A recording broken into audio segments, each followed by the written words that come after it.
tu visualises tellement ce moment comme le moment de toute ta vie, le plus grand moment, le moment le plus important, que le rater ce moment-là, imagine comment c'est dur de se relever de ça, quoi. Et recopier les anciens, c'était quand tu fais un régime, c'est tu coupes tout et tu gardes juste les protéines, quoi. Tu te dis ouais, je suis un champion et je vais le rester.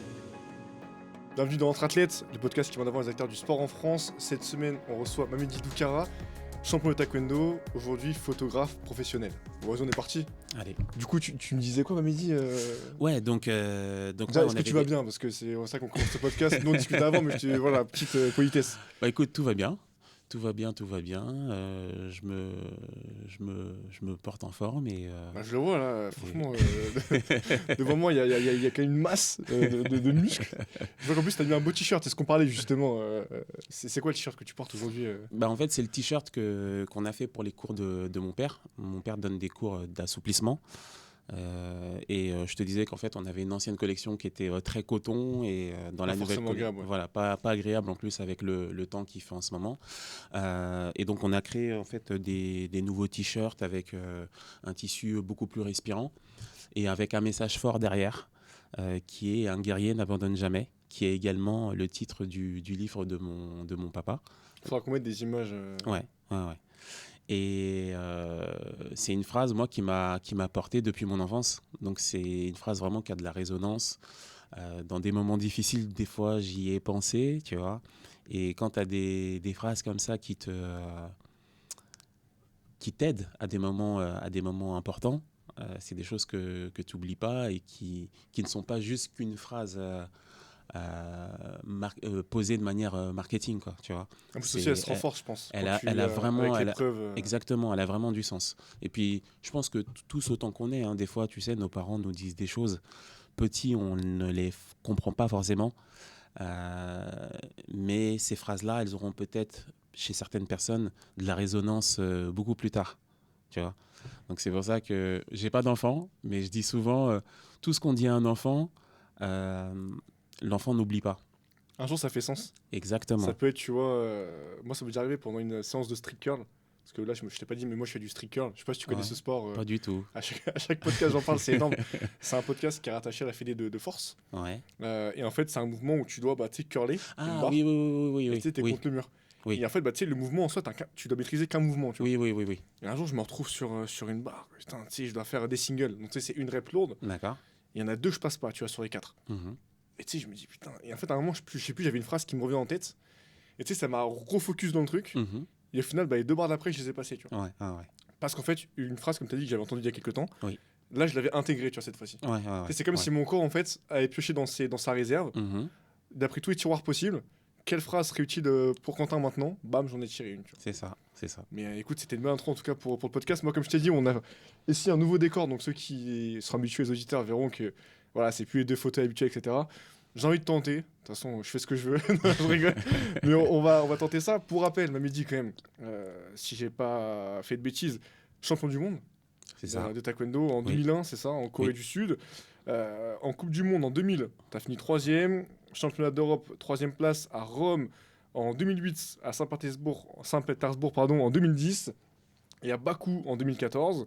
Et vice-champion, c'est quoi, vice-champion d'Europe, excuse-moi, par équipe, en 2004 en France. C'est ça. À Grenoble. Mais sur les championnats d'Europe, j'ai 3 titres. T'as 3 titres sur le championnat d'Europe. 3 fois du bronze. C'est quand même pas mal. Donc on voit quand même c'est bien, mais beau ça fait 3 demi-finales perdues. Et justement. C'est comme ça que je vois les choses, moi. Et c'est vrai que t'as quand même un gros palmarès, parce que champion du monde, etc. Qu'est-ce que tu retiens un petit peu de tout ça, toi? Est-ce que tu retiens les victoires ou est-ce que tu retiens peut-être des matchs, comme tu parles, que tu aurais peut-être pu aller chercher pour viser une finale? Non, tu m'as pas touché. Ouais, c'était le filet. Je suis dur, mais je suis pas aussi dur que le filet. Je retiens plus le parcours. Okay. Je retiens plus le parcours parce que c'est plus difficile en fait d'être performant dans la longévité que faire un one-shot et puis après disparaître. Parce qu'en plus, tu passes par des phases différentes. Moi, j'ai eu 2 croisés à gauche. Et que quand tu reviens d'un croisé, psychologiquement, tu reviens plus fort. Tu es plus faible physiquement, mais tu reviens plus fort en fait psychologiquement. Parce que tu as traversé une épreuve qui est juste ouf pour un athlète. Faut apprendre à se voir différemment, composer avec un traumatisme physique et essayer de devenir plus fort parce que quand tu reviens, tout le monde t'attend et on attend à ce que tu reviennes au même niveau, tu vois. Voire plus fort. Voire plus fort. Ouais. Donc ça, c'était une des grosses épreuves que j'ai eues pendant ma carrière. Et quand tu as été champion, c'est quand même assez éprouvant, si tu veux, de vivre ce genre de choses. Et puis, ce qu'il faut dire, c'est que moi, j'ai eu une grosse carrière dans le sens où tu n'as pas beaucoup d'athlètes qui font autant d'années et qui vont aussi loin en âge dans le combat en taekwondo. Parce que j'ai commencé en junior en équipe de France à 17 ans. Championnat du monde, c'était ma première sélection. C'était en Corée, d'ailleurs, si je ne dis pas de bêtises, en junior. Et j'ai fini sur les championnats d'Europe. Je crois que c'était ma dernière grosse performance en 2014. Ok, ouais. Voilà. Donc tu vois le gap. Et puis ce qu'il faut te dire, c'est que le taekwondo, dans toute cette période, a évolué. Donc il a fallu rester bon et en plus dans une discipline qui a constamment évolué avec des règles complètement différentes de celles que j'ai connues au départ. Donc ça a été quelque chose aussi d'assez difficile parce que quand tu as un style de combat, Ça faut que tu changes, que tu adaptes pour que marquer tu des l'adaptes, points. que tu l'adaptes surtout, tu vois, parce qu'on est passé d'un système traditionnel à un système électronique. Donc ce n'était plus un jugement humain, c'est un jugement lié au matériel informatique. Sauf que la manière de combattre est complètement différente. Quand tu es jugé par un humain et quand tu es jugé par un système automatisé, les règles ne sont plus les mêmes. La manière de taper dans le plastron, donc le plastron, c'est la protection Ouais, qui parce que nous pour rappeler, protège. ouais, ça, parce que C'est tu ça. marques des points au taekwondo, c'est que en haut, c'est ça? Alors, moi, j'ai pas l'habitude de Ouais. dire, c'est les zones de protection qui sont visibles. Ok. Donc, les zones de protection visibles au taekwondo, ça va être le plastron et le casque. Donc, quand tu as ces deux zones-là, en fait, qui changent un peu du tout au tout avec un système de scoring qui valorise les coups de pied spectaculaires et les coups de pied au visage, ça change un peu les règles parce que tu as reçu des petits frères dans ton podcast qui, eux, ont connu On salue Dylan et voilà, Ismaël. c'est ça, qui connaissent un taekwondo surtout sur les nouvelles règles. Mais moi, le taekwondo que j'ai pratiqué, on va dire dans son état initial, c'est un coup de pied, un point. Peu Donc, importe. peu importe le coup de pied, Ok. un coup de pied, un point. Les coups de poing ne marquent pas. Donc c'est un Ah oui, t'avais pas les taekwondo. points. Alors on avait les coups de poing, Mais mais il en marquait fait pas de points. tu pouvais mettre un gros coup de poing, stopper le gars, le faire tomber dans son entrée, mais ça ne changeait pas, ça ne marquait pas en fait. Ok. C'était pas quelque chose qui était compté comme un point. Donc les règles étaient complètement différentes. Ça n'a rien à voir. Aujourd'hui ils sont sur une surface octogonale. Nous on était sur une surface carrée. Ah ouais. C'est ouf. Ça change complètement les règles du jeu. Aujourd'hui, ils sont sur un système, on va dire, de 2 sets gagnants. Nous, on avait 3 rounds. Donc, ta stratégie, quand tu es sur 3 rounds, c'est pas la même chose que si tu es sur 2 sets gagnants. Et pourquoi Tu ils vois. changent des règles comme ça? Est-ce que c'est pour la télé? Est-ce que c'est pour une équité peut-être plus juste? Alors, ils ont fait évoluer les règles et ils continuent toujours à les bouger, entre guillemets, parce qu'on a intégré les Jeux Olympiques à Sydney en 2000 et que depuis ça, en fait, ils essayent de trouver la meilleure, je dirais, le meilleur format possible pour pouvoir rendre le sport attractif visuellement parlant, Bien sûr. tu vois. Et comme nous, les combattants, on s'adapte aux règles, forcément, ils proposent une règle pour que le sport soit plus spectaculaire, plus dynamique. Et puis, dans tout ça, comme les combattants s'adaptent et créent aussi un petit peu leurs règles du jeu dans ce truc-là, parfois ça fonctionne, ce qu'ils pensent, et d'autres fois ça fonctionne pas forcément. Donc c'est pour ça que plus on avance dans le temps et plus ça se peaufine et que ça commence à devenir ce qu'ils ont imaginé depuis le début, quoi. Tu vois. C'est super intéressant, tu vois, parce qu'on avait parlé un peu des règles, nous, avec Isma et Dylan. Et c'est vrai que forcément, ils n'ont pas forcément connu ce que tu as connu toi. Donc c'est cool de voir un peu aussi l'évolution, tu vois, Oui. dans les sports. Et on voit qu'il y a, en fait, dans tous les sports quasiment, ils testent des nouvelles règles. Tu penses au rugby, même au sport de combat comme le MMA, etc. Donc c'est trop trop cool. Moi j'ai une question, tu vois, que j'ai envie de te poser direct. C'est que toi, tu es né à Paris, dans une famille où le sport, ça avait une grande importance, notamment avec ton papa. C'était quoi un petit peu l'ambiance quand tu étais à la maison? Est-ce que c'était une ambiance assez sportive ou est-ce qu'on t'a pas forcément poussé petit à faire du sport? Bah, moi, je suis né dans un environnement sportif. C'est pour ça que j'ai commencé très tôt et que j'ai commencé par le taekwondo, parce que mon père était professeur et que quand j'ai débuté, j'avais 7 ans. Donc je vais pas te mentir ou te raconter des histoires en te disant j'étais passionné, j'avais ce truc à 7 ans. Tu vois Tu ton fais quoi? papa, Ouais, ouais. tu vois ton papa, t'imites en fait, tu vois. Donc moi, ça me faisait plaisir en tant qu'enfant d'aller au sport avec mon père et pour moi, c'était une cour de jeu en fait. Tu vois, c'est une cour de jeu, donc je prenais plaisir à l'accompagner et à aller m'entraîner. Et je dirais que la passion, elle est venue beaucoup plus tard. Elle est venue beaucoup plus tard quand j'avais quand même un peu plus de maturité, que je commençais à comprendre les choses, que j'aimais l'esprit du combat déjà dans le club. À ce moment-là, j'ai commencé à apprécier la discipline différemment. Mm. Et puis quand j'ai commencé à mettre mon premier pas à la compète, là, c'est devenu encore une dimension supérieure quoi, par rapport à mon implication. Et puis quand tu es gamin et que tu commences à gagner, bah forcément, T'aimes ça, tu continues. bah, ça te valorise. Hein. Donc je ne connais pas de gamin qui se prend de passion pour une discipline dans laquelle il ne réussit pas. Tu vois. Ouais, bien sûr. Donc moi j'ai réussi quand même assez rapidement dans cette discipline. Mais je pense que c'est aussi parce que j'ai baigné justement dans cet environnement sportif et avec plein de personnes autour de moi qui me voyaient et qui me disaient que j'étais un champion. Pour moi, ça, c'est un truc, en fait, qui m'a construit dans l'image que je ressens de moi. Mais il te le disait explicitement, t'es un champion. Voilà. Mais Ok, sans c'est forcément fort. que je le sois à Ouais, ce ouais, ouais. moment-là, tu vois. Mais dans ma construction, en fait, ça a été quelque chose de super important. Mentalement, c'est sûr que tu l'as. C'est à Je- force qu'on te À un tu moment donné, l'as. tu le Ouais, c'est conscientises, ça. tu vois. Tu le conscientises et puis ça se concrétise en plus quand le résultat vient euh, avec tout ça, en fait, tu vois. Et là, tu te dis, ouais, ouais, je suis un champion. Et je vais le rester. Et je vais même l'imposer, tu vois. Et c'est super intéressant. Pour moi, c'est vraiment de la psychologie, tu vois, parce C'est que ouf. euh, moi, à ce moment-là, je ne le pensais pas. Mon père m'a toujours dit, ouais, tu seras champion du monde. Alors que moi, je me suis jamais vu dans cette image, Je te rappelle la tu première vois. fois qu'il t'a dit cette phrase, ton père, ou pas? T'avais quel âge? Sans te mentir, te donner l'âge, non. Tu vas pas t'en rappeler, mais. Mais je me souviens des moments où il me dit, oh, tu seras champion du monde. Ou les membres du club qui t'encouragent et allez champion. C'est rarement on m'appelait Mamedi. C'est oh le champion, allez champion. Même au quartier, j'ai un gars en fait. Ça me fait rire parce que c'est des choses qui sont faites de manière anodine, mais ils savent même pas comment moi en fait ça m'a construit. Bien C'est sûr. il y en a un bon pour rigoler, il m'appelait toujours Bruce Lee champion, tu vois. C'est un gars en fait. Dès qu'il me voyait de loin, c'est oh Bruce Lee.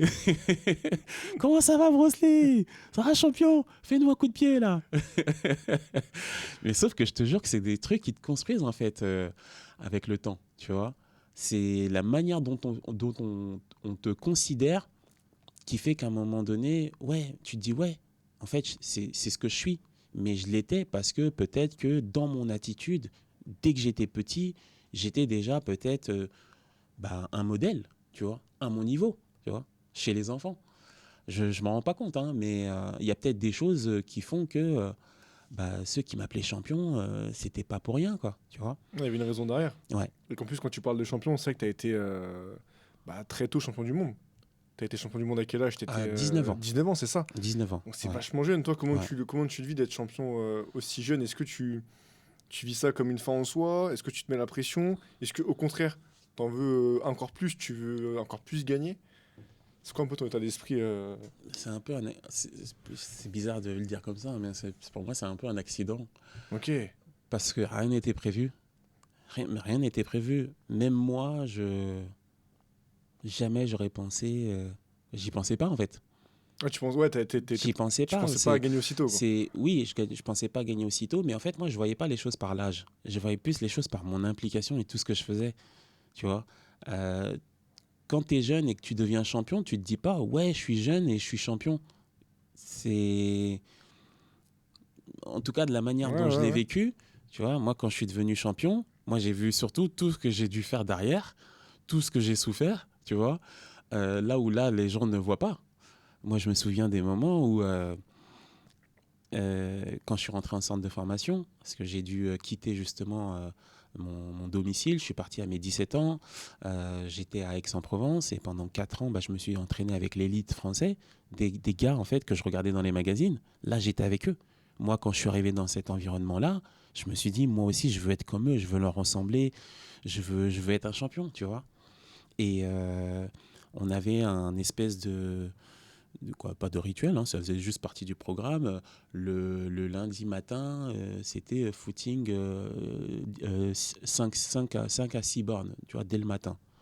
Et moi, j'étais ce gars où je démarre tranquille. Par contre, à la fin, je bombe tout le monde et je reste devant.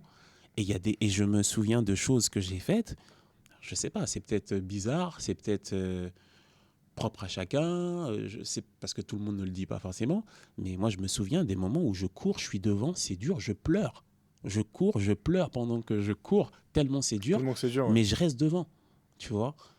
Et ça a construit aussi bah, justement mon état d'esprit, dans cette volonté de vouloir devenir fort, devenir un champion et de mériter ma place, tu vois, en équipe de France. Donc, moi, j'ai évolué dans ce truc-là. Sauf que les gens, qu'est-ce qu'ils voient? Ils voient 19 ans champion du monde. Moi, je vois tout ce que j'ai fait derrière. Les entraînements qu'on faisait, il y a des moments où on enchaînait des entraînements, mais aujourd'hui, je ne sais même pas comment on faisait. Des 4 entraînements par jour. Ah, En fait, c'est tu n'as tellement pas de temps entre tes entraînements, tu dors à la salle sur le tapis. Qui fait ça aujourd'hui? ah, Tu c'est vois? violent, mais Non, c'est mais violent, tu mais vois, ils tu s'en vois, rendent pas compte, ouais, ils s'en ils rendent se pas rendent compte. pas compte. C'est pas, on n'est pas dans la formule 1 heure et demie à la salle par jour, tu vois. Non, on est dans un truc où Tu donnes ta vie, en en fait. fait, l'entraînement est plus dur que ta compétition. L'entraînement est plus dur que ta compétition. Ta Limite, compétition, t'es content d'être en non, compétition. mais la compétition, en vrai, ce n'est que la résultante de tout le travail que tu as fait. C'est tout. Mais te construire, c'est beaucoup plus dur que la compétition. La compétition, c'est un jour. Il faut être bon un jour. L'entraînement, tout ce que je t'ai dit, quand tu as du 4 entraînements par jour et que ça dure peut-être 10 jours parce que tu es en stage ou ce que tu veux, va faire 4 entraînements par jour, même ne serait-ce que pendant une semaine. Tu vas voir dans l'état dans lequel tu vas être. Bah, c'est pas bien, nerveusement, physiquement, c'est un tout, hein. Donc voilà, et tu te construis dans ça. Tu vois, tu te construis dans ça et c'est ça qui forge ton mental. Et quand toi, tu fais ton résultat, bah, indirectement, quand tu cherches des explications, tu te dis, ouais, mais quoi, c'est pas du hasard. Tu vois, tu peux être surpris parce qu'il y a aussi la manière dont tu visualises le champion. Parce qu'avant d'être champion, pour moi, le champion, c'était le Coréen que je vois qui est hyper technique, mais comme je ne le suis pas comme lui, du coup, je me dis, ouais, mais je suis pas encore prêt à être un champion. Sauf qu'en fait, le champion, c'est quoi? C'est toi, c'est moi. On est des personnes uniques. Et quand je suis devenu champion, bah, j'ai dû peut-être à mon tour faire rêver des petits ou des grands qui aimaient mon style et qui ont voulu ou qui sont devenus champions en me regardant, tu vois. Ouais, c'est sûr, tu m'étonnes. Mais pour le parcours, en fait, dans l'organisation des championnats du monde, quand je te dis que c'est presque une surprise, c'est que euh, je me suis blessé, en fait, à 1 mois des championnats du monde. J'ai eu une déchirure, en fait. En gros, si tu veux, on a eu une grosse période d'entraînement dans la saison. Juillet, août, vacances. Donc là, on a eu notre programme, Individuel que tu dois faire. voilà, avec suivi individuel. Et au retour, donc, dans le centre d'entraînement, on reprend grosse intensité. Là, je lève la jambe, déchirure sur un coup de pied. Donc de là, bon, on tombe des nues, tu vois, parce que bon, j'étais sélectionné, quoi. Je veux dire, la sélection, elle était faite, donc ça a tout remis en cause. Donc pendant 3 semaines, moi, j'ai regardé les autres s'entraîner. Oh la Et vache. pendant 3 semaines, on se posait la question de quoi. Dans le on, c'est entraîneur, médecin, moi-même, on se posait la question de est-ce que je suis maintenu sur les championnats du monde. Ça, mentalement, c'est un cas, ça, c'est. Bah, mentalement, ce qu'il faut te dire comment j'étais, c'est que moi, je sors des juniors. Déjà, pour moi, championnat du monde, c'est... Petite pause rapide dans le podcast pour parler de mon partenaire All You Need. Vous le savez, je fais attention à ce que je mange et ça passe aussi par les compléments alimentaires. C'est pour ça que je suis partenaire de All You Need, une marque française qui ne fait aucun compromis sur la qualité. Il propose seulement 5 compléments, pas de superflu, que l'essentiel. Des formules qui sont clean, efficaces et qui sont vraiment utiles pour la santé. Et pour vous, bien sûr, il y a une remise de moins 10% avec mon code EA10 que vous pouvez directement utiliser sur allyounid.com. Je vous mets tous les liens en commentaire et nous, on reprend l'épisode. c'est boss de fin du jeu. Ah ouais, bah ouais, Hein. tu m'étonnes, ouais. Déjà, même prêt, tout ce que tu veux, c'est boss de fin du jeu parce que c'est le plus gros championnat que j'allais faire à ce moment-là, tu vois. En plus, chez les seniors, donc tu vois, ça Tu rigole montes d'un pas. niveau, ouais, Voilà, ouais. tu montes d'un niveau. Et concrètement, finalement, une semaine avant, le médecin donne son aval. Moi, dans ma tête, je me dis, je vais me faire défoncer. Je vais au championnat du monde sans m'être entraîné, Pendant 3 semaines, avec ouais, c'est 3 costaud, semaines de ouais. rien, et je vais me faire défoncer. Tu vois, la crainte, elle est juste là, en fait, dans ma tête. J'espère que je vais pas me faire défoncer parce que ça rigole pas. Mais en plus, t'as quand même ta place aussi, parce que là, si tu te fais défoncer, après, les mecs, ils vont dire, mais attends, on ne prend plus, quoi. Non, c'est pas dans ce sens-là parce Tu que, penses pas? pour le coup, non, parce que je suis junior et Ouais. que, justement, on m'envoie plus parce que c'est moi le meilleur à ce moment-là, Mm. mais je suis junior, donc je vais faire mon expérience. On t'envoie pas, sauf si tu es un talent de folie et que tu fais des résultats de folie en junior, on t'envoie pas en espérant un résultat. Ouais. Donc même pour te dire, les C'est pour que médias, t'apprennes, quoi. à ce moment-là, les médias, ils étaient sur Pascal Gentil, Oui. sur les vedettes de l'équipe, ce qui est normal, tu vois. Il n'y avait rien d'anormal à ce niveau-là, tu vois. Et moi, on ne me calculait pas, c'est normal, je suis un junior, j'arrive, première compétition senior, voilà, il va faire son expérience. Bon, après, quand tu sais qu'en plus, 3 semaines avant, 4 semaines avant, tu t'es blessé et que tu es resté à rien faire, tu te dis, bon, j'espère que ça va bien se passer pour moi, quoi, que je ne vais pas trop en prendre dans la tête. Et puis, après, entre ce que tu penses avant et une fois que tu passes dans la compète, là, moi, je deviens 2 personnes différentes. Ouais, tu re-switch en mode compétition, Ah là. non, mais une fois que tu es dans la compète, après, c'est œil pour œil, dent pour dent. Et puis, tu focuses sur combat par combat, tu vois. Ok, j'étais blessé, ça c'est le passé. Maintenant, qu'est-ce que je fais avec les armes que j'ai, tu vois. Et donc, tu prends combat par combat. Et tu avances. Et tu avances. T'as combien de combats au championnat du monde, en tout cas à ton époque? 6 en 6 combats, quand totalité. même. Ouais, pas mal, quand même. 6. Faut les... Et pour la petite histoire, normalement, tout devait se faire sur la même journée. Mais en fait, c'est tellement long, un championnat du monde, que tu sais, il peut y avoir aussi des couacs au niveau de l'organisation. Et donc, tout ça repousse le temps et ça fait que, indirectement, ils finissent pas à l'heure. Tu Ouais, vois. bien sûr. Et ce jour-là, on n'a pas fini à l'heure. Et donc, ils ont décidé de mettre la demi-finale et la finale pour le lendemain. Ce qui est pas plus mal en soi, quand même. Après, ça dépend comment tu le vois. Si t'as une bonne dynamique, C'est pire. c'est pire. C'est Parce que du pire. coup, tu dois repartir. Alors, le taekwondo d'avant et le taekwondo d'aujourd'hui, ça n'a rien à voir. En fait, pour rigoler, nous, dans le nouveau taekwondo, moi, je le vois comme le taekwondo des tennisman. Non, mais c'est pour te donner l'image. Ok. Toutes les semaines, tu peux aller en compète. Ok, ouais. Il n'y a aucun problème. Parce qu'au niveau des pépins physiques, tu n'en as pas autant que ce que nous, on avait. C'est-à-dire que nous, on était strappés, mais c'est-à-dire que on se faisait des chaussures avec les straps, limite. Ah ouais. Mais la compète finie, tu as les pieds, ils sont gonflés, et tu marches pas pendant une semaine. Ouais, c'était beaucoup plus dur qu'avant, en fait. Ah, Enfin, c'était mais un impact, en tout cas. c'était à l'impact. Ouais. C'est-à-dire que, rappelle-toi, tu dois prouver visuellement et au niveau auditif Ouais, faut que tu tapes, quoi. ton point. Ouais.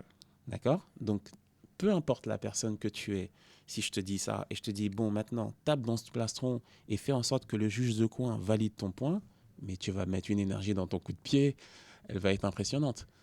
Maintenant, je te dis, tu as ce système électronique, il faut que tu tapes de cette manière et que tu mets bien ton pied là, tu vois, tu le mets bien sur le plastron pour que le point soit validé, tu vas pas taper de la même manière. Tu vas avoir un aspect beaucoup plus technique, peut-être beaucoup plus rapide, et sans prise de risque. Quoi.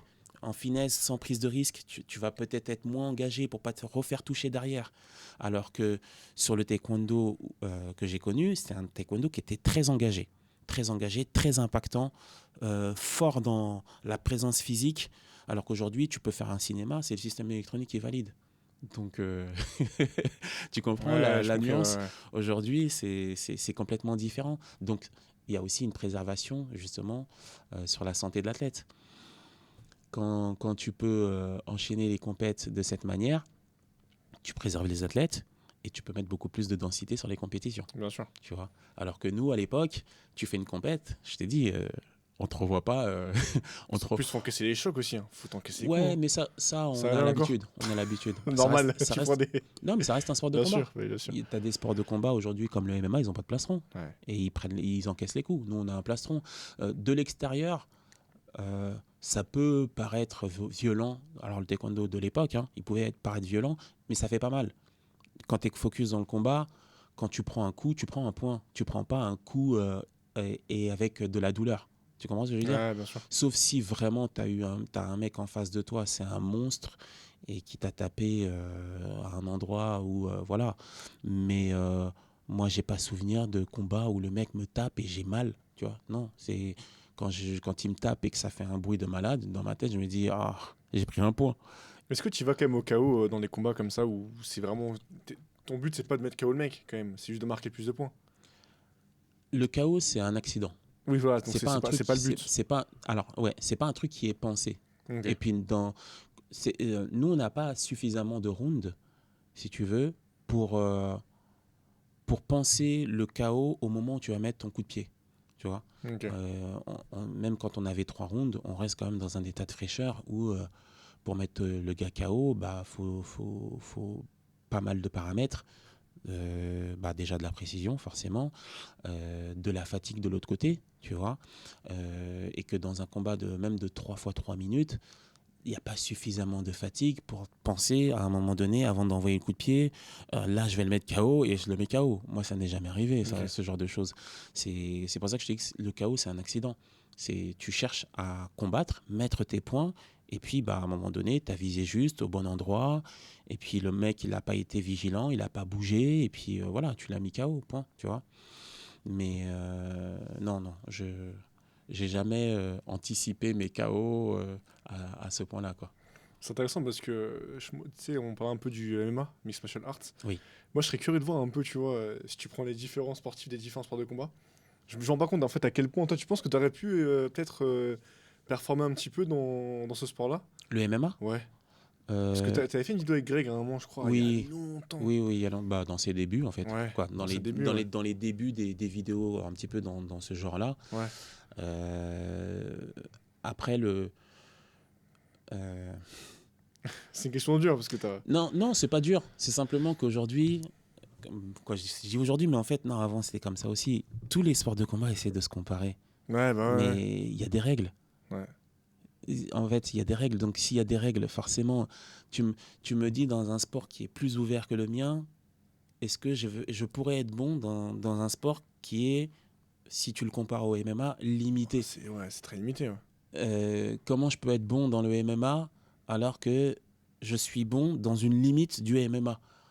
Je suis bon dans mes coups de pied, dans mes déplacements, oui, mais je suis pas bon dans des projections, je suis pas bon dans du combat au sol. Pourquoi? Parce que c'est pas ma spécialité, c'est pas mon sport. Tout comme on me disait justement dans le combat avec Greg, il a pas une bonne boxe. Ouais, je suis pas boxeur. C'est comme si tu dis à un boxeur, il est pas très bon dans ses coups de pied. Évidence en fait, tu vois. Donc non, parce que je peux pas être bon au MMA parce que c'est pas ma spécialité tout simplement, tu vois. Par contre, la question elle est à poser à l'envers.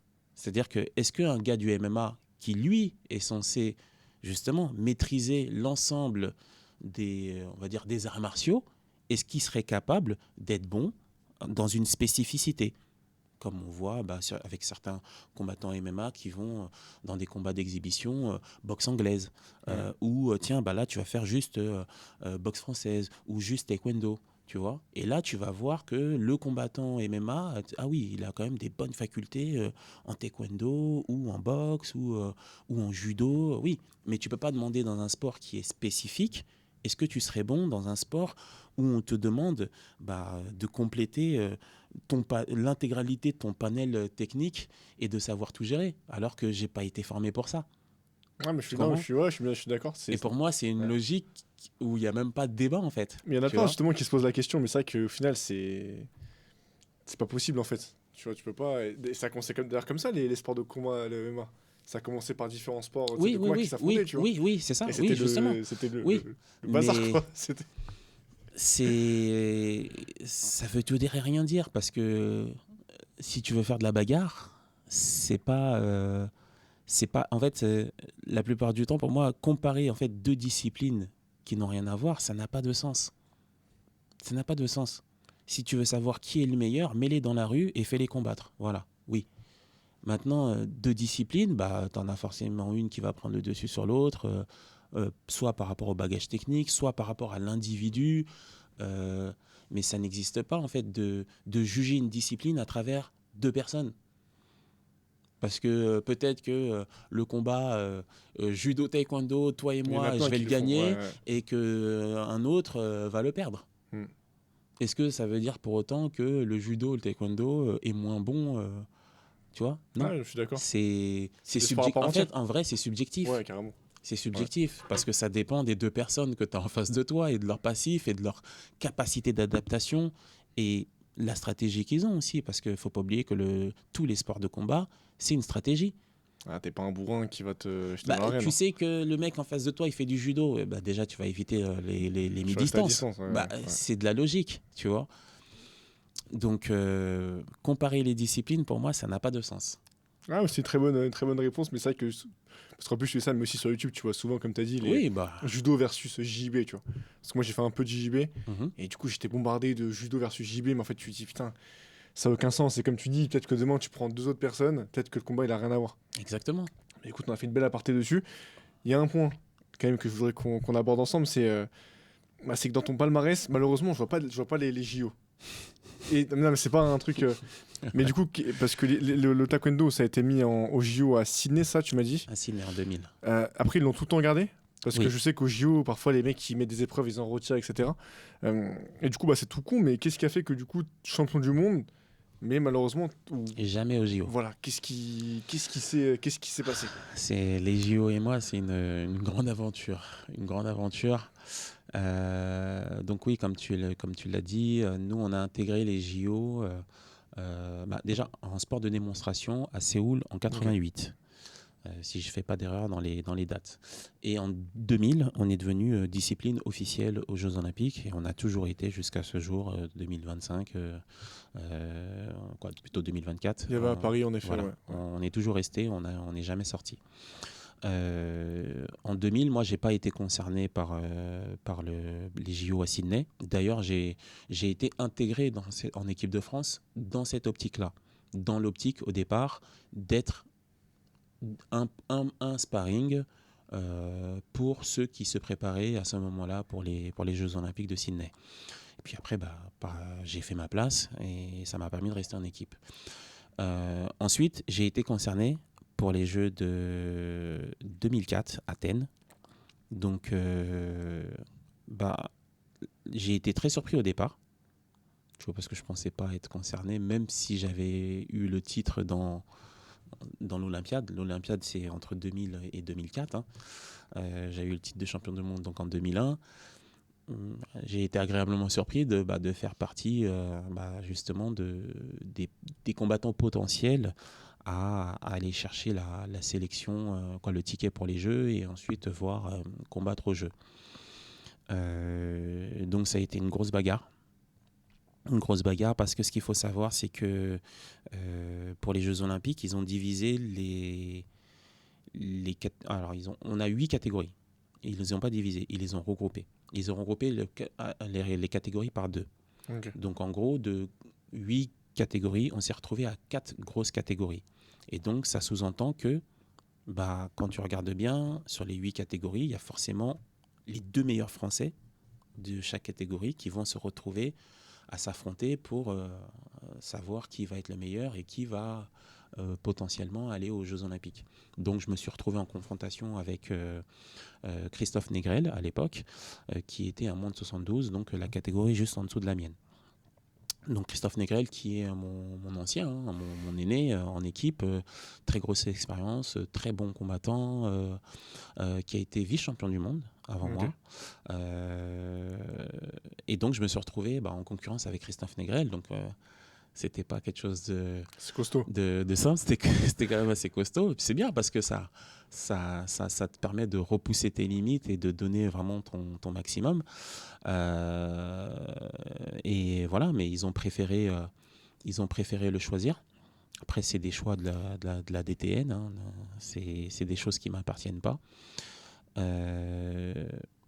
Moi, je pensais que j'étais légitime à ce moment-là d'y aller, mais apparemment, j'ai pas donné assez. Donc, j'ai été très, très, très déçu. Et puis derrière, j'ai été concerné sur les Jeux de 2008 et 2012 aussi. Ouais. En 2008, ça a été un échec.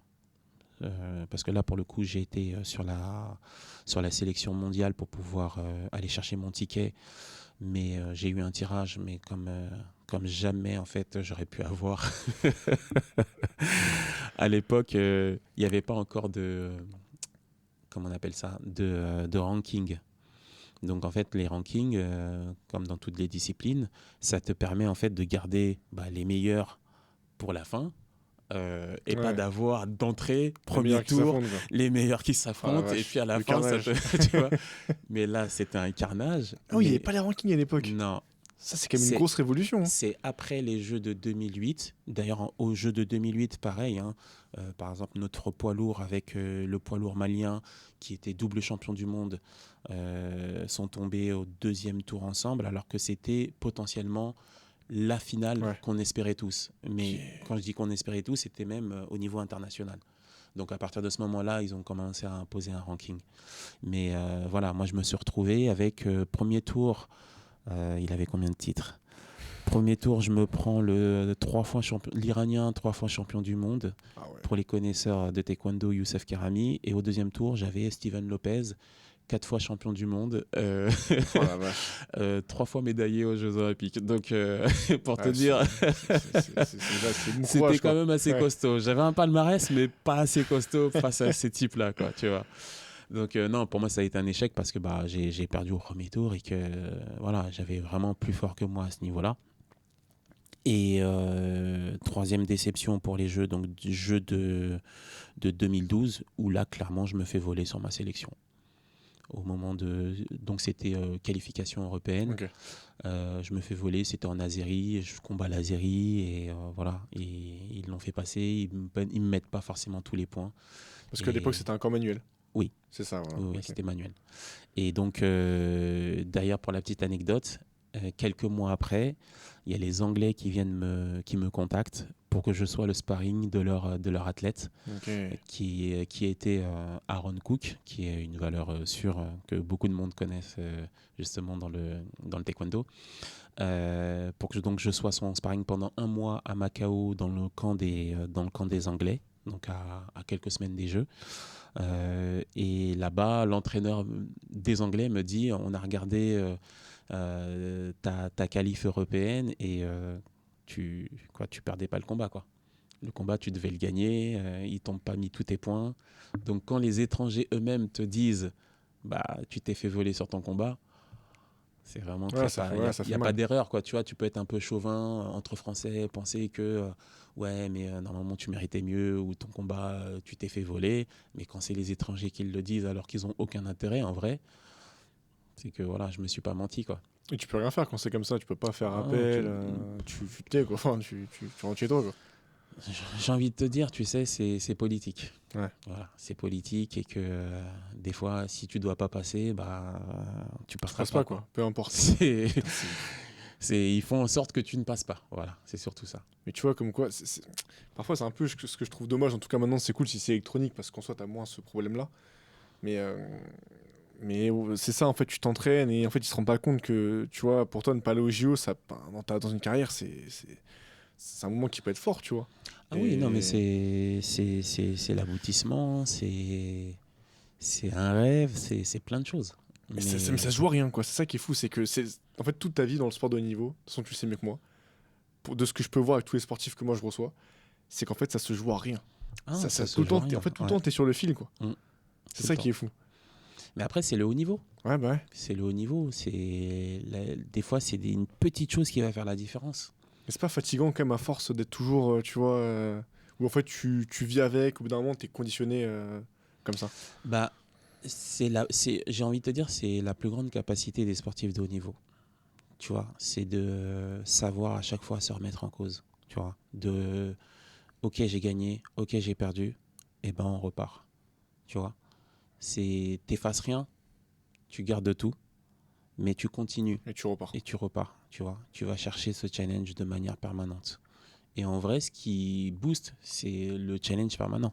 Tu vois, c'est pas tant de te dire, il y a une compète que tu voulais faire, la plus grosse compète du monde, et puis elle est faite, et puis c'est tout.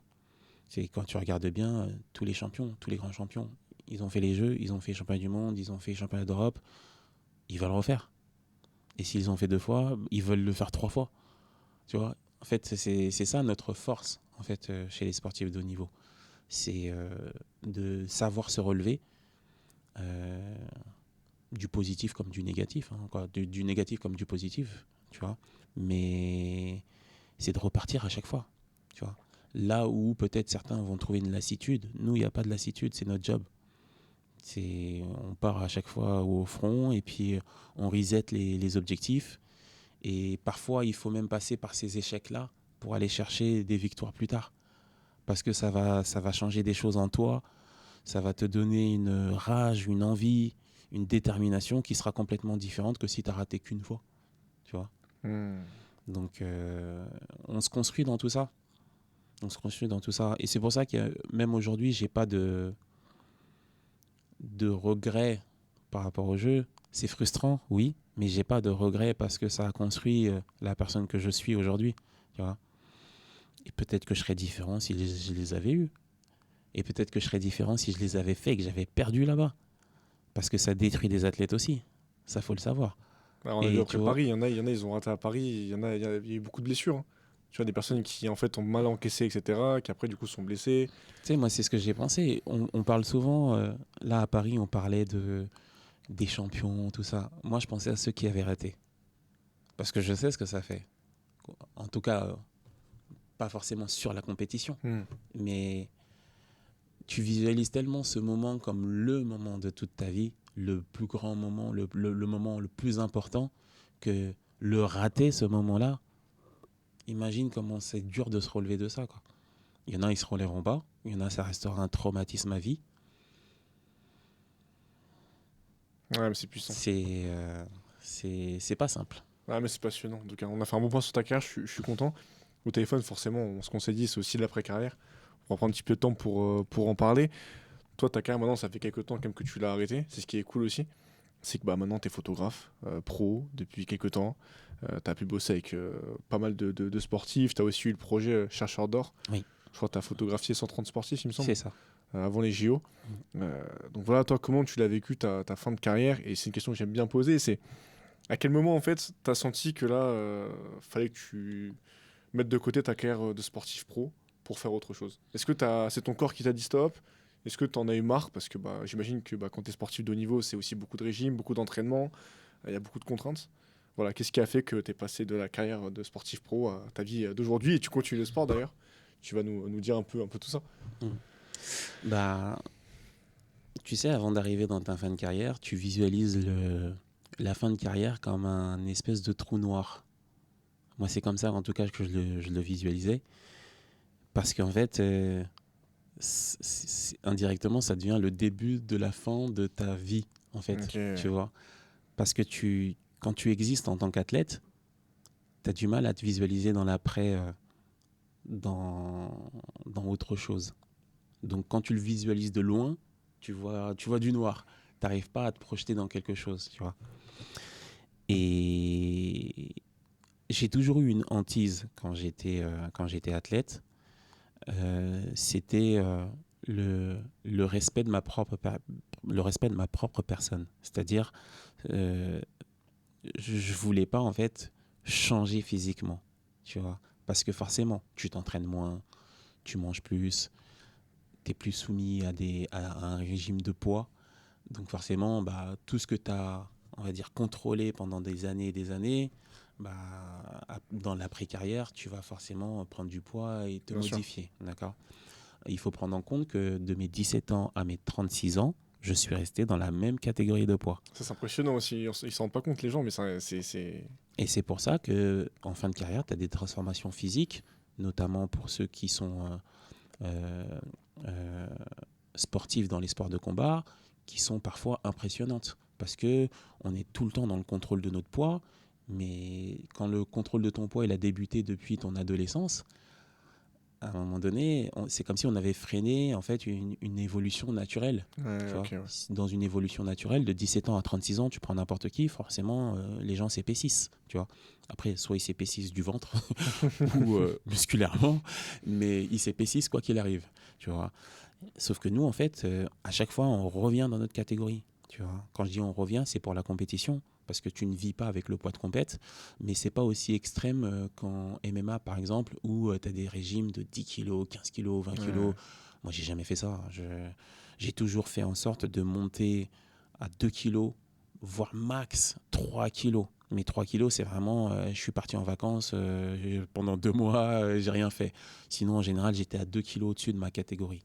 Voilà, pour que ça soit quelque chose de viable et que je puisse justement durer, tu vois.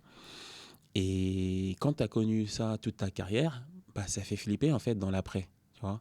Quand tu as un peu d'amour propre, tu te dis, va falloir que je trouve quelque chose pour continuer à bouger, Ah, sinon bah, en tu fait, m'étonnes. ça va être horrible de vivre ce changement quand tu le veux pas, quoi, tu vois.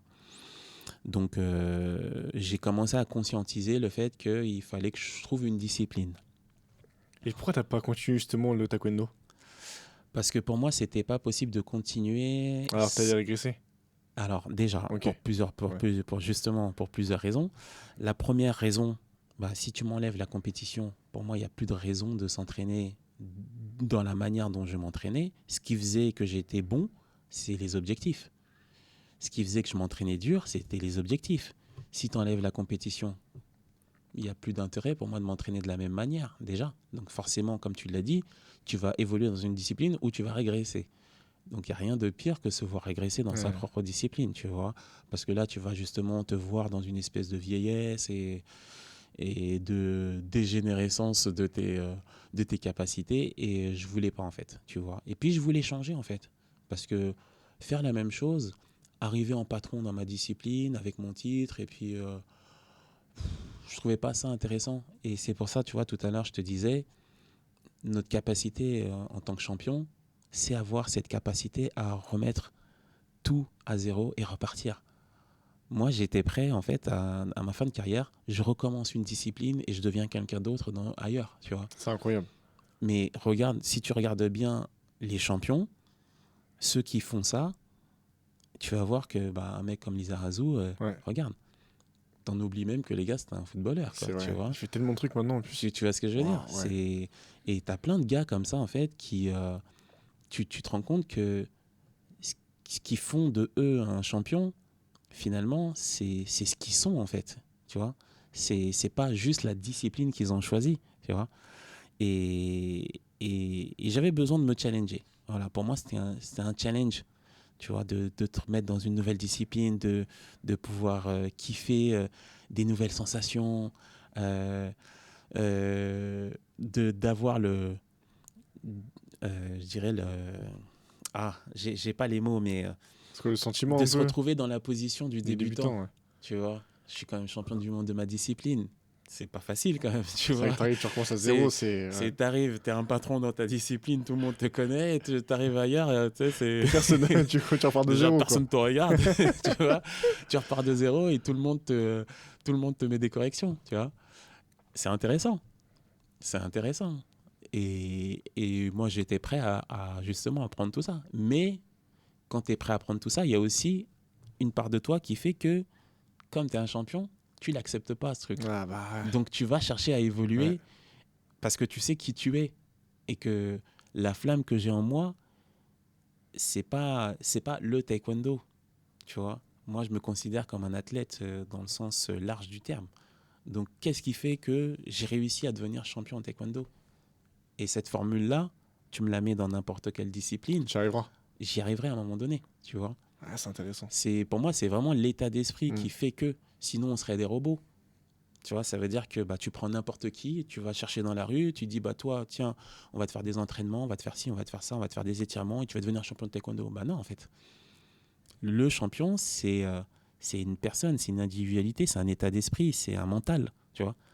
Et c'est surtout ça que tu vas chercher chez l'athlète. Et après, tu le façonnes techniquement pour qu'il puisse le mettre dans une discipline. En plus, là, t'as pris le crossfit. Franchement, en termes de. Là, t'es servi quand même. T'as tellement de mouvements à apprendre. Le crossfit, c'est costaud. Hein. Je l'ai choisi pour l'état d'esprit, en fait. Ouais. Moi, quand j'ai choisi le crossfit, la première fois que. En fait, je connaissais le crossfit. Et je me suis toujours dit, ouais, je ferai jamais un truc comme ça, sport de répétition. Après tout ce que j'ai fait dans le taekwondo, je suis fatigué, moi, tu vois. Sauf qu'un jour, justement, après une séance photo pour un client, on avait loué une salle à Paris et ils finissaient leur séance et ça faisait vachement de bruit. Le CrossFit, c'est pas un sport silencieux, quoi. Ouais, non, je confirme, moi, ça. S'il n'y a pas le bruit des barres, en fait, t'entends le bruit des respirations, tu vois.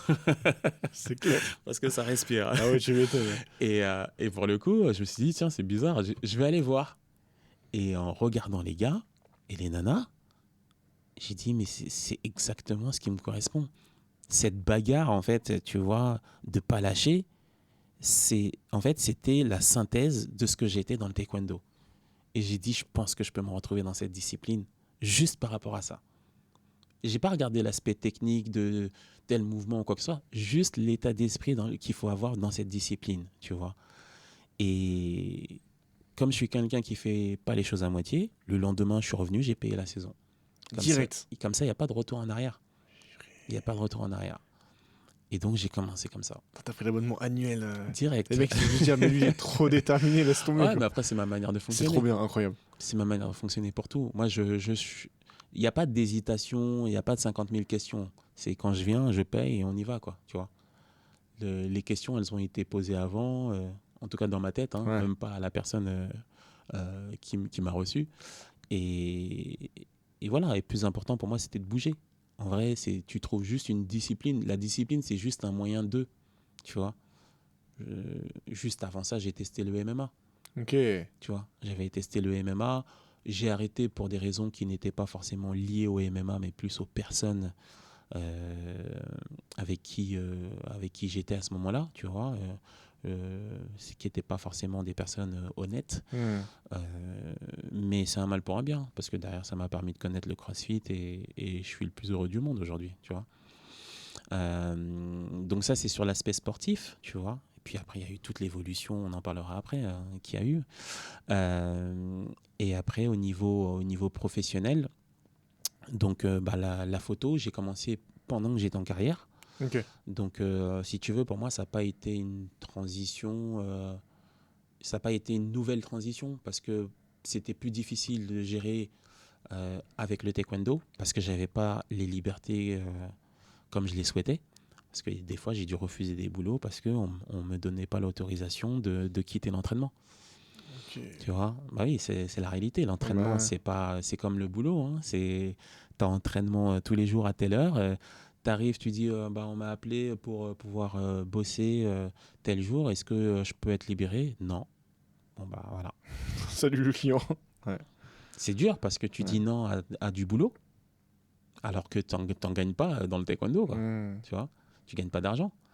Donc, c'est difficile, mais j'ai dû composer avec. Ça, c'est une question que je t'ai pas posée, mais du coup, tu vis avec ton sport à l'époque, t'avais pas quand même à en vivre. Fallait que tu bosses à côté pour faire de l'argent. Alors, j'en vivais pas concrètement, Ok. ça c'est clair et net. Par contre, nous avions des bourses étudiantes. Ok. Je dis bourses étudiantes, comme ça permet de situer un peu financièrement à hauteur de combien on avait. voilà, sans donner forcément des chiffres précis, parce qu'en plus c'était variable en fonction de la saison qu'on faisait. Si on faisait une bonne saison, bon, on avait une bonne bourse, mais ça excédait pas, pour te donner un exemple, ça excédait pas 10 000 euros, Ok. tu vois. Sur l'année? Ah oui, sur l'année, bien Ah sûr. oui, d'accord, ouais, c'est vrai que c'est. Ok. Ah non, non, et Ok. là je te parle de bonne saison. Ok. Genre, tu fais une saison genre énorme, tu vas avoir un maximum, quoi. On avait un maximum de 10 000 euros. Maximum. Attends, mais Maintenant, comment tu gères du coup financièrement Alors, ce qu'il faut savoir, c'est qu'à l'époque, par exemple, la prise en charge en internat en équipe de France, elle était prise en charge par la fédération. D'accord, ok. Donc, moi, j'avais pas ça à payer. La bouffe non plus. Donc, tu payais ton téléphone, tu payais le blanchiment et éventuellement tes sorties. Mais voilà, les sorties, Ouais. il n'y en avait pas beaucoup. Hein. Ouais, tu Tu vois, m'étonnes. il n'y en avait pas beaucoup. Donc, en vrai, tu n'avais pas énormément de dépenses parce que tout était pratiquement pris en charge. Mais on gagnait rien. On gagnait rien. Je me souviens d'une époque où mon papa m'envoyait 100 euros quand j'avais mes 17 ans, de temps en temps, pour avoir un petit peu de sous, tu vois. Ça, c'était à mes débuts. Mais aujourd'hui, bon, les temps ont changé. Aujourd'hui, on demande aux athlètes de payer leur pension. Ah ouais. Bien sûr. Aujourd'hui, on Après, demande... ils ont peut-être plus de sponsors aussi, peut-être qui les aident. C'est même pas des sponsors. En fait, la fédération sait qu'on peut demander des aides au département. Donc, D'accord, ok. on devient presque un relais. Tu vois, Ouais. nous, on doit faire la demande au département de nous donner en fait le nécessaire pour pouvoir être pensionnaire à l'INSEP ou ailleurs. Et ils vont payer à 50%, 80%. Et puis le reste, par contre, ce sera à toi de le payer. Tu vois. Après, avec tes moyens. Donc, il y en a qui doivent travailler pour ça. Il y en a qui ont un petit peu d'argent de côté. Mais aujourd'hui, ouais, presque tous les athlètes doivent payer. Bon, en tout cas, c'est plus normal de payer que ça ne l'était à notre époque. À notre Ok. époque, c'était pas normal de payer. T'es intégré en équipe de France, bah, on t'a appelé, donc t'es là, quoi, tu vois. T'es là, mais tu vas pas payer en plus pour être pensionnaire, quoi. Tu vois. C'est-à-dire que là, on pourrait t'appeler. Après, je connais pas trop les sommes, mais est-ce que ce serait possible, par exemple, que là, on t'appelle, mais que du coup, tu puisses pas payer, quoi. Enfin, tu puisses pas. Oui, C'est possible, ça? bien sûr. Oh la vache. Parce que, en fait, alors après, la démarche, elle est peut-être différente aujourd'hui, hein, mais tu peux aussi faire ta demande pour entrer en pensionnat. D'accord, Alors, ok. quand tu fais ta demande, bien évidemment, la validation ne se fait pas par rapport au fait que tu as de l'argent et que tu peux être là. C'est d'abord une validation de niveau. On est d'accord. Et ensuite, une fois que la valorisation est faite par rapport à ton niveau, bah, on va dire, bon, bah, ok, on te prend, mais par contre, voilà, une année à l'INSEP, ça coûte tant. Donc, est-ce que tu es capable de financer oui, non, bah, oui, mais il va falloir faire la demande au département ou à la région. Voilà, tu vas chercher tes aides. Et il y en a qui font même des cagnottes. Ouais, c'est vrai, Il y c'est en vrai. a qui font des cagnottes, tu vois, pour pouvoir payer leur pensionnat. Voilà. Mais c'est une époque différente de la mienne. C'est une époque différente de la mienne. Mais si tu me demandes à moi, est-ce que c'est normal, je te dirais non. Ah, c'est ce que j'allais dire. Pour moi, c'est pas normal. C'est non, en fait, parce que Ouais. tu es en équipe, en fait, tu es en équipe de France. Donc, quoi, équipe de France ou collectif, T'as pas à c'est. payer, quoi. Tu payes pas. Ouais. Tu vois, tu payes pas. Alors, après, qu'on te donne de l'argent ou autre, ça, c'est encore autre chose. Mais tu ne payes pas ton pensionnat. Mets-le au niveau du foot, tu vas voir que tu vas te dire, mais c'est quoi? Demain, aussi riche que les footeux soient, si on te dit, mais les mecs, ils payent pour être pensionnaires à Clairefontaine, au moment où ils... Tu vas dire, Ok, quoi? il va péter un câble, il va dire, Tu attends. vas être choqué, en Ouais, fait. ouais, c'est vrai. Bah voilà, bah dis-toi qu'avec des mecs moins riches, quoi, même pas riches, Ouais. pauvres, faut le dire les choses, tu te retrouves à devoir sortir des sommes que tu aimerais bien gagner. C'est ça qui est fou, c'est que. Mais ça, bon, maintenant, tu vois, je suis pas choqué parce que au fur et à mesure du podcast, j'ai commencé à le comprendre avec les Oui. sportifs. Mm. Et moi, la première fois qu'on m'a dit ça, j'étais. Bah oui, parce que Ça m'a pris, tu vois. t'imagines que les gars que tu vois aux Jeux Olympiques, bah, ils doivent quand même gagner des certaines sommes et en fait, Ouais. tu tombes des nues. Parce que la réalité, elle est tout autre. Bah, c'est même Les, parfois les- précaire, hein, j'ai l'impression, le sport en Ah, mais France. clairement, c'est des gars que tu vas voir et que tu admires à la télé, bah, t'es plus riche qu'eux. Tu peux les habiller, les mecs. Ouais, c'est ouf. C'est ça, c'est la réalité, tu vois. Mais nous, on est passionnés. Donc, on continue malgré tout tant qu'on peut. Tu vois, on se met pas dans des situations où jusqu'au point de dormir dehors. Hein. Bien sûr. Je connais personne qui se met dans des situations comme ça, tu vois. Mais malgré la précarité, on vit notre rêve. Et ça, pour nous, c'est plus important. Tu vois, je préfère rester pauvre et être heureux parce que j'ai vécu mes rêves plutôt que l'inverse. Tu vois. C'est ouf. Et du coup, toi, là, tout ce qui est la photo, etc., que tu as fait en freelance, du coup, enfin, que tu fais en freelance, euh, à quel moment, du coup, tu as commencé à comprendre que, ok, ta carrière a été maintenant, mais que l'avenir, faut quand même le préparer. Et c'est pas peut-être 6 mois avant la fin de carrière que tu vas commencer à penser à qu'est-ce que tu fais après, parce qu'il faut quand même que l'argent y rentre, tu vois. Je l'ai jamais pensé comme ça. Ok. Parce que moi, quand j'ai commencé la photo, je l'ai commencé comme un passionné. Pareil que le sport. Pareil que le sport. Et c'est le niveau que j'avais et c'est les rencontres que j'ai fait qui ont fait que je me suis professionnalisé. Parce que ma première commande, ça a été à la Fédération française de taekwondo qui m'a demandé de faire l'affiche des championnats de France. C'était l'affiche 2007, si je dis pas 2007, ouais. Si je dis pas de bêtises, ouais, 2007. Et c'est là où j'ai dû me faire un numéro de sirette, tu vois, me mettre un bonnet du forme pour pouvoir facturer. C'est comme ça que je me suis retrouvé à faire mon premier boulot. Mais j'ai jamais pensé devenir photographe. Je faisais de la photo par passion. C'est ouf. Et c'est en avançant, en ayant de plus en plus d'expérience, en bossant pour l'équipe, que j'ai décidé d'en faire mon boulot, tu vois. Mais j'ai pas jamais pensé, si tu veux, en mode il faut que je sécurise l'avenir. C'est dur en tant qu'athlète de penser comme ça. Même si on le sait, de poser les choses de manière concrète, c'est hyper difficile. Parce que comme je t'ai dit tout à l'heure, la fin de carrière, c'est un trou noir. T'as beau mettre toutes les chances de ton côté pour sécuriser ce fameux moment, c'est un trou noir. C'est un trou noir, c'est une petite mort. Chose que moi j'ai refusé d'ailleurs. Parce Est-ce qu'on les que impôts, est-ce que tu me disais au téléphone que tu as refusé justement clairement, parce qu'en fait, c'est comme si moi je me suis construit à travers le sport. Et on veut m'expliquer que voilà, une fois que tu as fini ta carrière, voilà, le sport c'est fini, ou t'en fais beaucoup moins, et tu passes dans la vie active, et puis voilà, tu bosses quoi. Alors ok, tout ça, je suis d'accord avec tout ça. Par contre, mon sport, c'est mon identité. C'est moi, j'en ai besoin, c'est viscéral en fait, tu vois. Pendant des années et des années, j'ai mangé du sport et d'un coup, boum, il faut que je m'arrête et tu vois. Là, tu pètes un câble, même psychologiquement, c'est pas possible. Après, tu as deux extrêmes. Hein. T'en as qui ont, justement, pendant des années et des années, ils en ont tellement mangé et ça a été tellement dur pour eux de vivre ça que, en fait, le jour où ils ont arrêté, c'est salut, quoi. Ils deviennent carrément quelqu'un d'autre, comme s'ils n'avaient jamais connu de sport dans leur corps, tu vois. Et puis, tu as des gens comme moi. C'est viscéral, c'est impossible d'arrêter. Alors, tu le fais à un rythme différent, pour certains. Je dis pas certains parce qu'en vrai, quand tu regardes ce que je fais aujourd'hui, moi, c'est presque pire que ce que je faisais avant, en fait. Toi, tu devrais justement, je t'ai dit, faire des grosses compètes de crossfit, tout ça, tu devrais. Ah, mais j'en ai fait. T'as fait quelle compète? Alors, j'ai fait les affiliates, mais c'était en 2019. Ah oui, ok, ouais. Ouais, c'était en D'accord, 2019. monsieur, ok.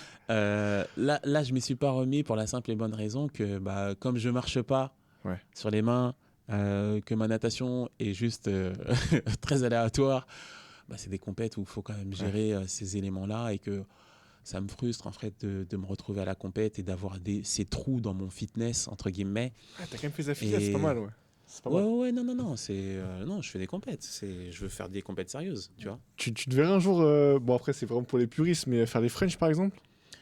Pour les raisons que je t'ai données pour l'instant, sur les trous dans mon fitness, comment tu peux envisager de faire les French si tu marches pas c'est et pas si possible la actuellement. natation, t'es nul. Tu vois, en fait, c'est qu'à un moment donné, je veux rester aussi compétitif.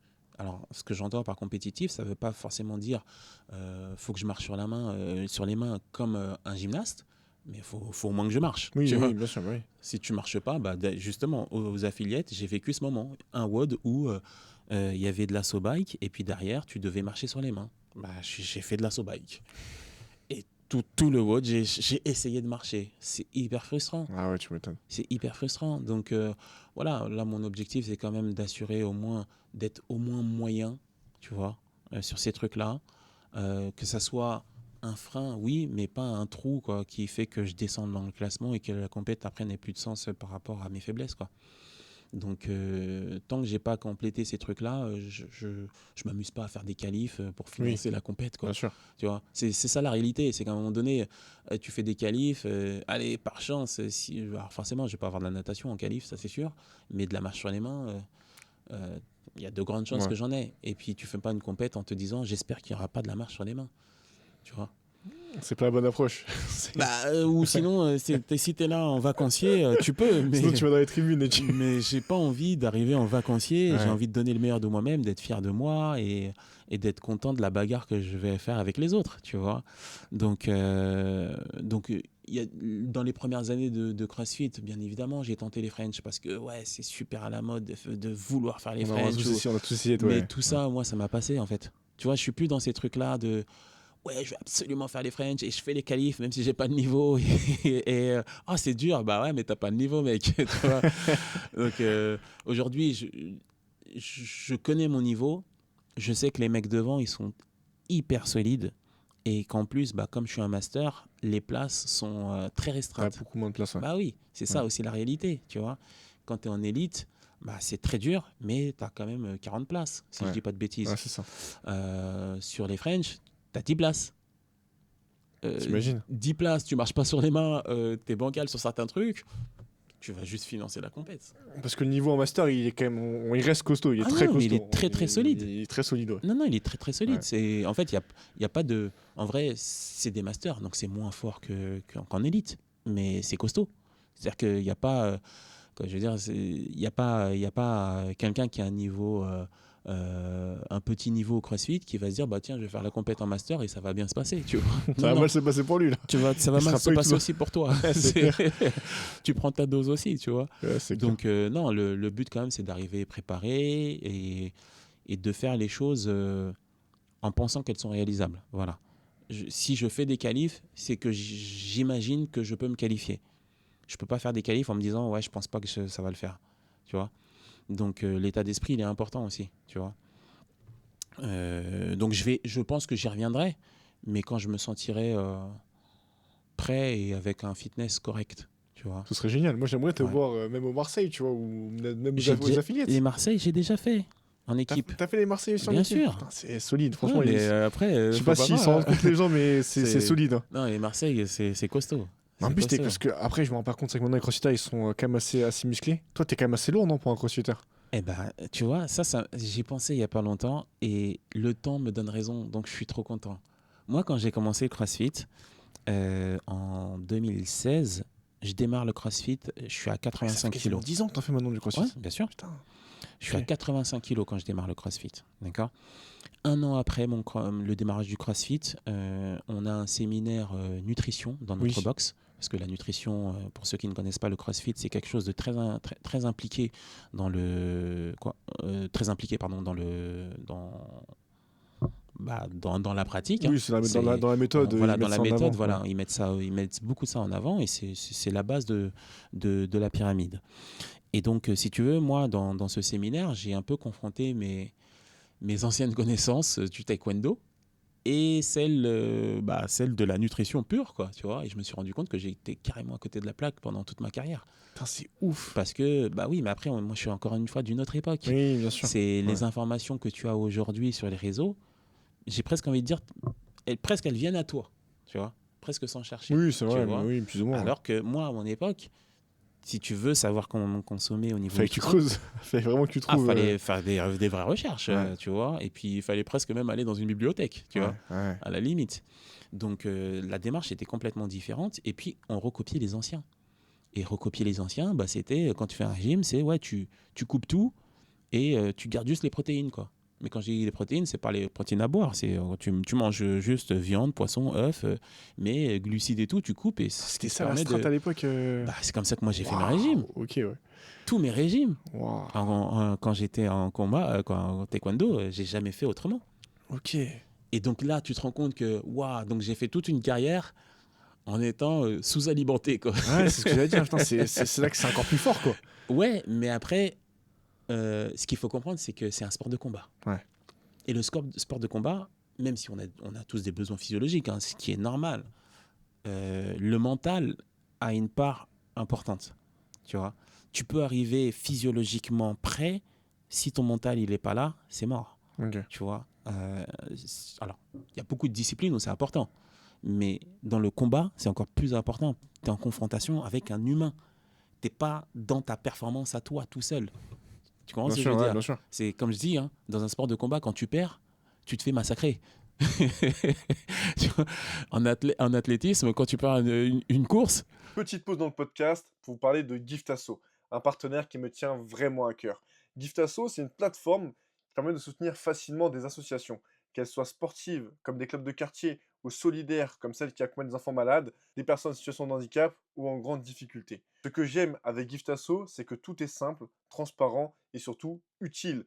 De notre côté, on trouve essentiel de mettre en avant ce genre d'initiative, car en tant que médiasport, on sait ce que le sport peut apporter et on sait également qu'on a une responsabilité qui essaie de soutenir ceux qui donnent du sens à l'engagement, qui soit sur et en dehors du terrain.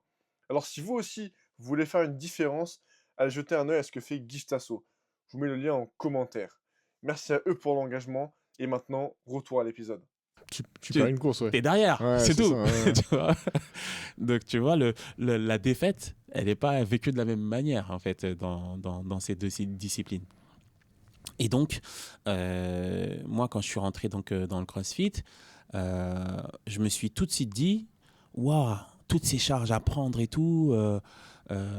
Quand tu viens du taekwondo, t'es pas habitué à prendre autant de charges, quoi, tu vois. Le haut du corps, il est pas aussi développé, il est même pas du tout développé parce que on faisait rien, on faisait pas de traction.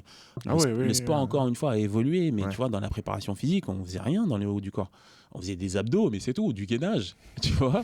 Mais même si on n'avait pas on n'a pas le haut du corps, on aurait dû faire des tractions, des choses qui nous renforcent dans la globalité de Ouais, notre c'est corps. clair. Tu vois, un corps fort, c'est un corps entièrement fort. C'est pas juste tes jambes, tu vois, ou Le haut du corps, quoi. ou le buste, Ouais, tu vois. ouais, c'est vrai. Quand je dis le buste, les abdos, pardon.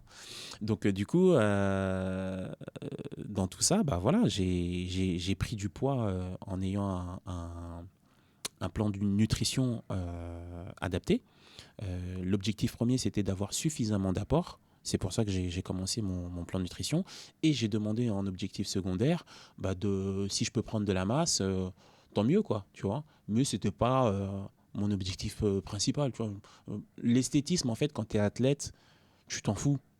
C'est pour la perf que tu veux être bon, quoi. Tu as compris. Après, ça se fait naturellement, t'as le corps qui va changer en fonction. L'esthétisme, que je veux Ouais. dire, n'importe quel athlète dans n'importe quelle discipline a un physique. Oui, oui. Et tu lui poses la question s'il fait ça pour ça, non.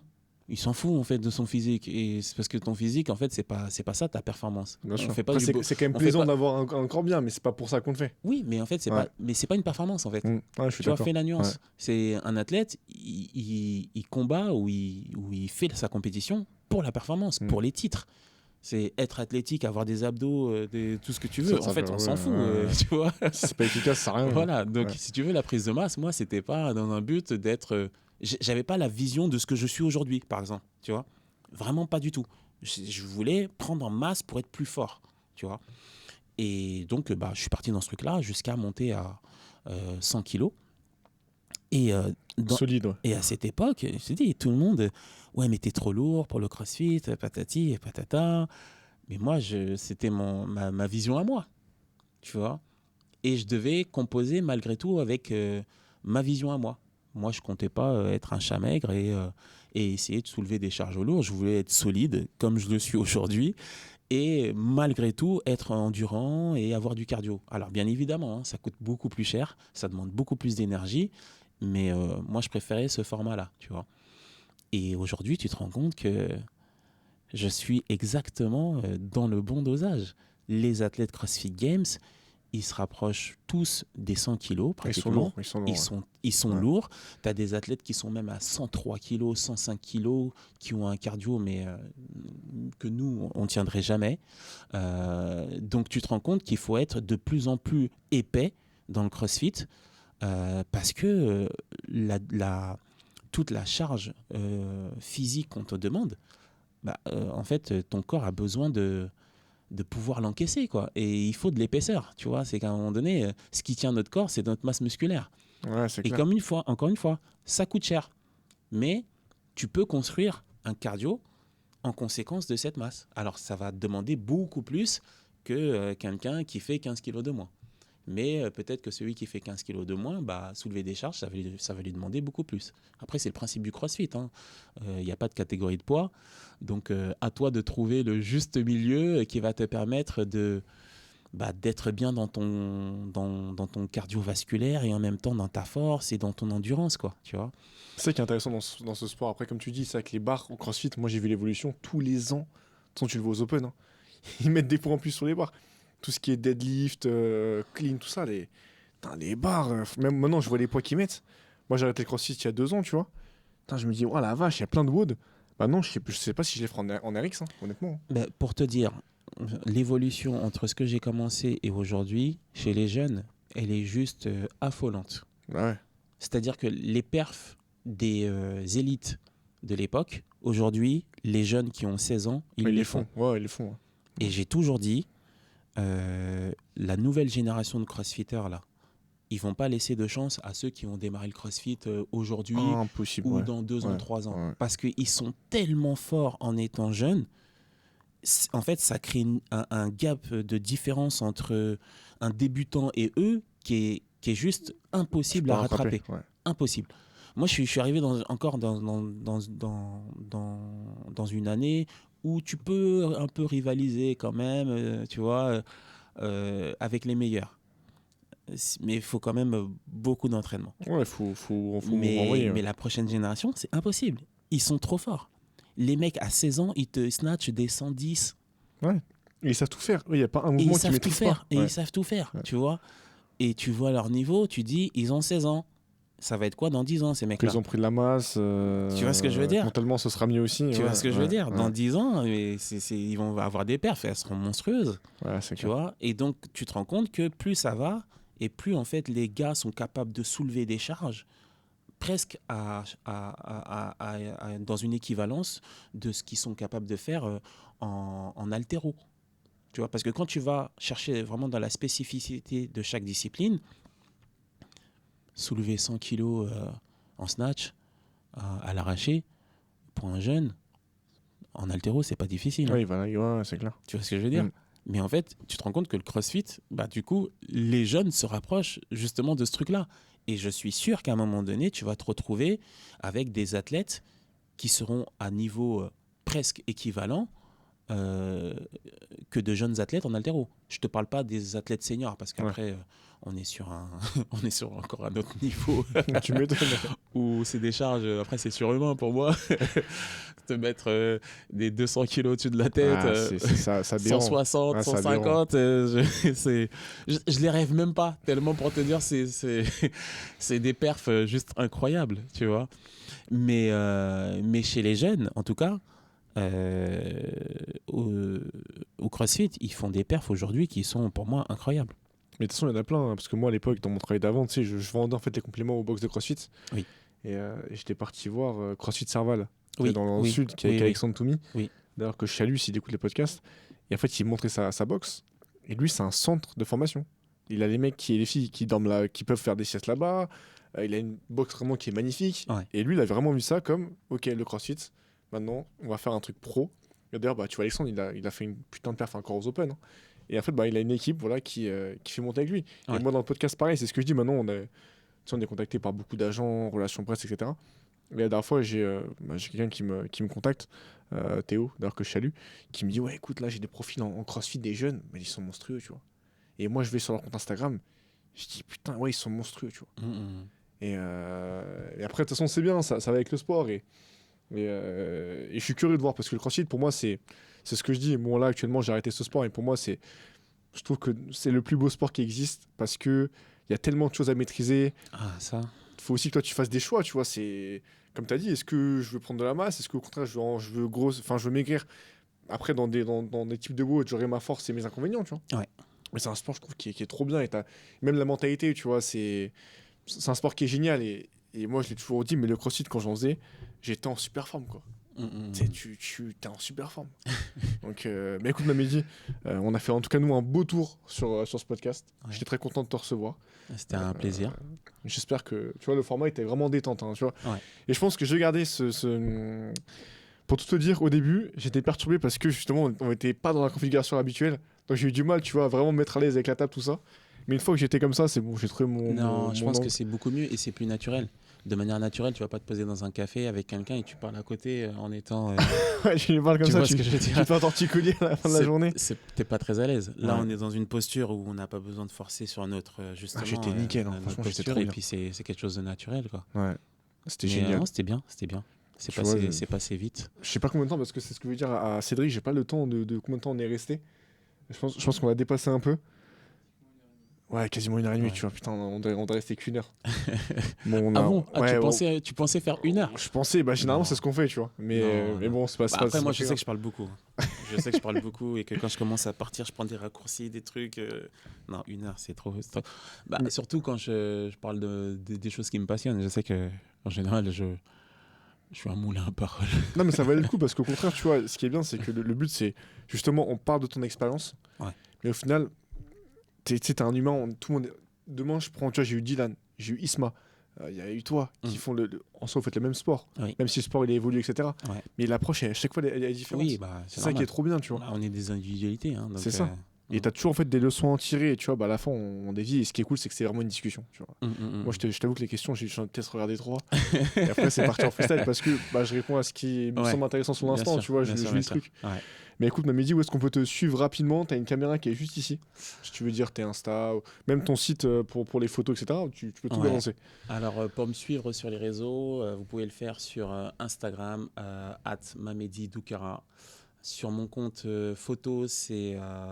Je me rappelle même plus. De toute façon, on mettra les liens. Ouais. Sur mon compte photo, c'est @doukara, tout simplement. Voilà, vous pouvez me suivre sur tous ces réseaux-là, Facebook, TikTok. Et voilà, je suis partout et je suis très accueillant aussi en message, donc n'hésitez pas à m'écrire au besoin. Magnifique. Et écoutez, quant à moi, je tiens à vous faire une petite annonce ici dans le podcast parce que je suis hyper transparent avec les gens qui nous écoutent. Là, nous, on vient de trois, du coup, un nouveau partenaire dans le podcast qui s'appelle All You Need. Donc, All You Need, c'est une marque de compléments alimentaires. Je sais pas si tu connais. Si. La marque de Willy Georges. Ouais. Donc, maintenant, ils sponsorisent le podcast. Ouais. Donc, d'ailleurs, j'ai oublié de prendre des pots, j'en mettrai demain. Donc, voilà, nous, on est très contents parce que forcément, on fait attention aux marques qu'on fait rentrer dans le podcast. Donc, nous, on a actuellement, du coup, Giftasso, vous connaissez bien.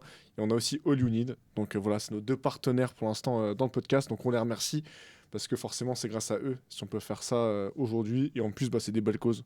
Parce que moi, je vous dis la vérité, on a des marques qui nous contactent. On ne les prend pas parce que c'est pas dans nos valeurs. Donc voilà, transparence jusqu'au bout les gars.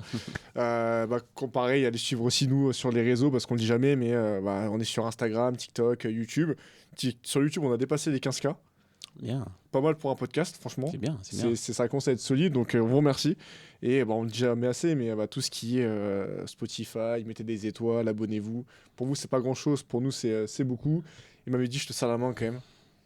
Merci beaucoup. Au plaisir. C'était un vrai plaisir. Yes. Abonnez-vous à Mamedi et nous on se voit lundi prochain pour un nouveau podcast. C'était Mamedi et Quentin, prenez soin de vous et surtout faites du sport parce que c'est important pour votre santé. Ça commence dès maintenant. Ciao ciao.